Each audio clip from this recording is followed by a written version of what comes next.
So, what is Trinity Consciousness? So, Trinity Consciousness is this idea of reaching the point of paradox and balance and resolution and resolve. And the word equanimity comes, but I hate it when I get these words, so I'm not quite sure if I'm channeling quite the right word. Equanimity. So you have the darkness and we have the light. And in the middle we have the point of balance and paradox, and we can see this in, well, let me tell you a story. So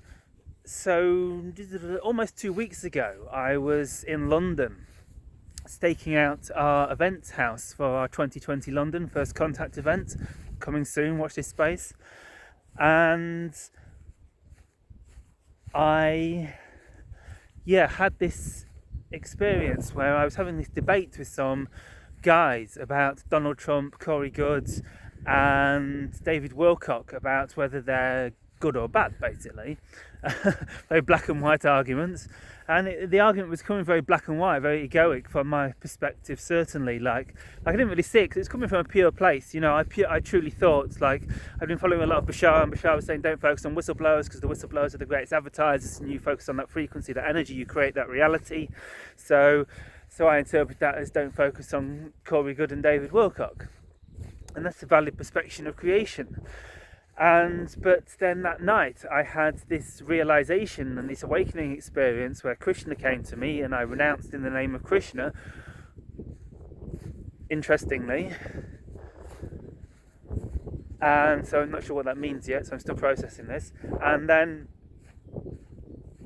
after that, Ra came to me and I connected with Ra, and we'll be seeing more about this because this is a big part of my calling that's happening.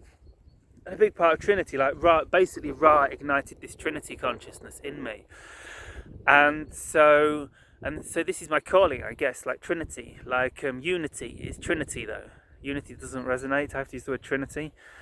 So Trinity is the balance point between these frequencies. And so what happened when Ra came to me and like shattered my ego and showed me the Trinity point was that he showed me that there was a grand plan, and like David Wilcock and Corey Goode and Donald Trump are actually working for the light.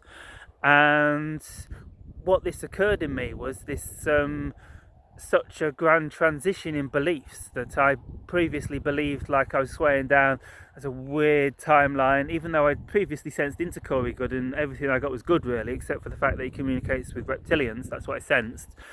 I felt they were sort of good reptilians, and this was what I sensed in astral and was communicated in astral from whatever bizarre projection of Corey Goode I'd created in the astral realm.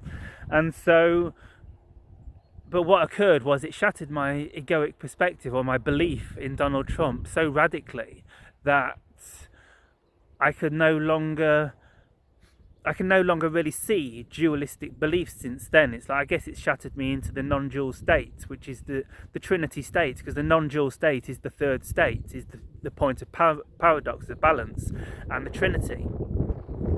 And so what happened with my belief was like so utterly shattered from one moment. Like I believe, like I'm swaying towards Corey Goode, Dave Wilcock, Donald Trump. I think Donald Trump's just working for the Illuminati, probably, maybe even. And then the next minute, like Ra in this huge great vision and awakening experience. And so somehow, I don't even fully remember, but somehow after this vision experience with Ra, I just knew that there was this grand plan, and Donald Trump and Corey Goode and David Wilcock are working for the light and Ra ultimately, and we all know that, like Corey Goode and that's probably why this is occurring, because Corey Goode and David Wilcock are obedient to the idea of the blue avians and also the Ra material, which could and or may be the same Ra that I'm channeling, creator of the universe. And not forgetting we create our own reality, and it's probably some sort of synthesis of timelines. Someone was telling me that they heard a galactic federation of light channeling that says that the blue avians were not connected to the Egyptian Ra, and so perhaps this channel was getting their mind in the way. Perhaps this channel was channeling a different timeline. We can't say because I don't know the channel who they're talking about at all, so I'm just stipulating. But just as an example, perhaps like the blue avians and Ra from Egypt, and somehow this consciousness is coming through me as Ra, creator of the universe, like literally the eye of the universe. The eye of Ra is the eye of the universe, like our physical universe, not the multiverse, not the created, him herself, not the infinite one, but literally our universe, because there are many universes, but in our universe, and maybe many universes that Ra is the king of, is the creator of, but Ra is the creator of our universe. And amen, in the way I channeled.